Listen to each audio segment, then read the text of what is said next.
Grace and peace, family. Welcome back. God does everything according to a pattern based on a principle. Genesis chapter 1, continuing our conversation through this extraordinary passage of scripture, of history, of literature. It is an amazing revelation, especially if you are a believer. And one of the aspects of this revelation, one of the features here is that God made human beings male and female. This speaks to us of the reality that there is unity in diversity in the human experience. It speaks to us as well that the image of God isn't just in the individual, it is actually in the whole.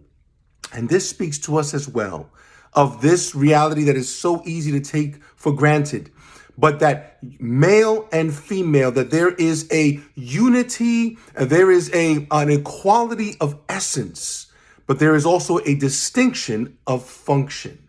Grace and peace, family. God bless.